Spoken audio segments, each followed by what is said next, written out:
Umugani w'amagorwa. Habayeho abagabo b'abatunzi bagaturana n'umugabo w'umutindi witwaga Magorwa, agatungwa no guca inshuro akabunza n'itabi yahingaga. Umunsi umwe itabi rimaze kwera, Magorwa abwira umugore we ati: "Njyanyira itabi njye kubadika amavuta." Nuko ahambira itabi araboneza ajya i Buganza. Agezeyo abwira bene urugo yari atungutseho ati: "Nimumpahire." Bati: "Ufite iki?" Ati: "Mfite itabi ngashaka amavuta, kandi ndashaka n'uwaba umugabo akanyihakira. Turaguhahira." Ariko ubuhake ntabwo. Bamaze kumuhahira arataha. Amaze iminsi mikeya arongera areba itabi ararihambira, aragenda asubira aho yari yahahiye mbere. Bamubonye bati: "Wa mugabo aragarutse." Kandi bati: "Tumuhakanire tuvuge ko ari nta mavuta dufite, ko nta n'itabi dushaka." Nuko baramuhakanira arataha. Mu nzira ahura na ba bagabo b'abaturanyi be bajya guhamba umukobwa wabo wari wapfuye azize uburozi.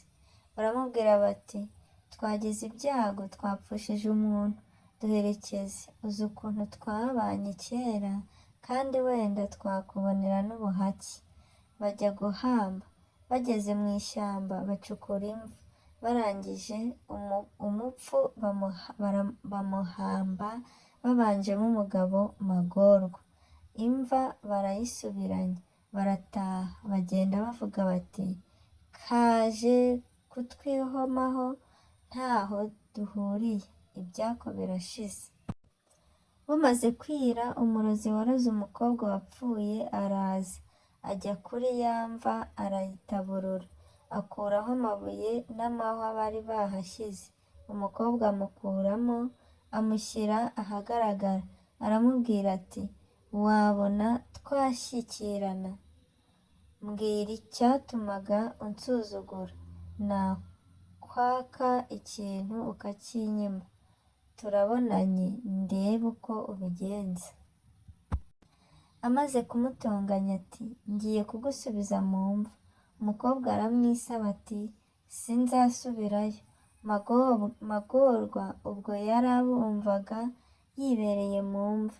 Magorwa yitegereza umurozi, maze akurebera igiti cyari aho arakimukubita. Umurozi yikubita hasi, arongera arakimukubita. Umurozi araca.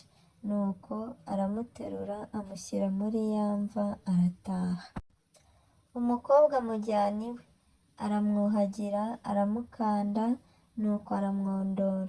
Haciyeho iminsi, Magorwa aragenda no kwa se w'umukobwa, ahagarara ku irembo, arahamagara ati: "Yemwe abo kwa Nyamuhamba babona, mwa bagiranabi mwe muhamba abazima n'abapfuye, ndaje ndebe aho mujya."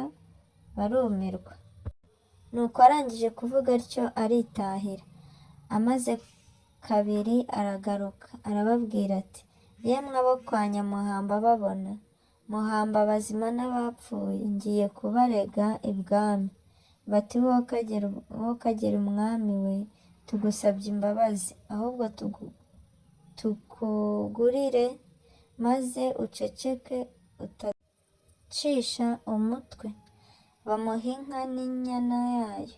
Bukeye azana umukobwa aramubereka, ati: "Iyo muhambye umwana wanyu, mujya no guhamba utari uwanyu?"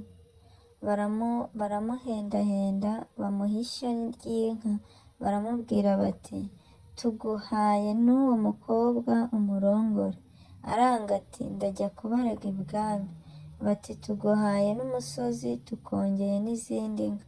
Magorwa aremera ati: "Nimumpe umusozi maze munyubakire, ndongore n'umukobwa wanyu." Barabyemera. Bamwubakira ku musozi bamuhaye, bamushyingira na wa mukobwa. Magorwa akira atyo ubutindi. Si njye wahera, hahera umugani. Nshuti bavandimwe, nkomeje kubashimira cyane mwebwe mukomeje gukurikira channel yacu ya Bwiza TV, imigani myinshi myiza, inkuru ndetse n'inkuru zo muri Bibiliya, byose bibagereraho igihe. Kanda subscribe ukomeze kubibona.